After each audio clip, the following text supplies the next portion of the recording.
Casino magnate Sheldon Adelson announcing he will support Donald Trump, saying, quote, he won fair and square, and that he believes Trump will be good for Israel. As more potential donors warm up to the idea of Donald Trump as a presumptive nominee, the big names are starting to come out of the woodwork, and they are starting to support him. We know the political side. We also want to talk about the money side as well. Joining me now, Adriana Cohen, Boston Herald columnist, Boris Epshteyn, Lee Carter, and Kelly Riddell. Kelly, let me start with you. Sheldon, he played it kind of coy this time around, and it felt like he was more of a cruise guy perhaps, but he is a true blue Republican. However, how does Donald Trump accept money in a campaign that, for the most part, was pegged on being self-funded? Self-funded, yeah.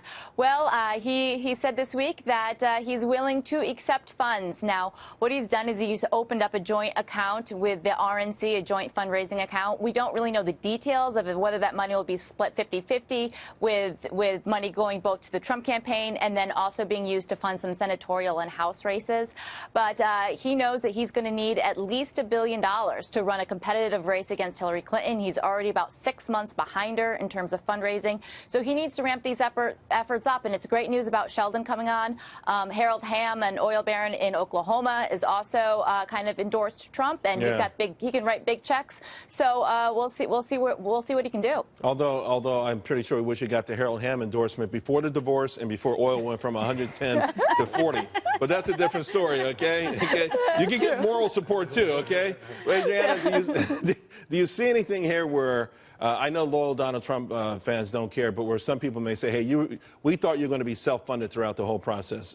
Well, I think he's just going to have to clarify that, look, he doesn't want to be a puppet on anybody's string. And that was very appealing when during the primary process he said, nobody controls me, I control myself, I'm self-funding. But I think at the same time we have to be realistic. Like Kelly said, he's going to have to go up against a major fundraising apparatus that Hillary Clinton and the Democrats are going to have. And there's no way he can challenge her unless he's got the funds to do so. So I think if you're a Republican, you want to see a Republican take back the White House, you're just going to have to accept that Donald Trump is going to need to raise money now, big time, whether that's through PACs or other means. Boris, would it be good, though, if he did? I know he said it somewhat facetiously, but sold a building or something like, say, hey, listen, I'm going to write a check for $100 million just to show you how serious I am. Well, he's self-funded so far for a lot of money. Right. He's loaned his campaign about $30 million? $37 million. $37 million, which is how every candidate who is wealthy does it. You generally do not just contribute. But understand, though, we understand how it was done before, but part of his appeal was that he was making this financial sacrifice,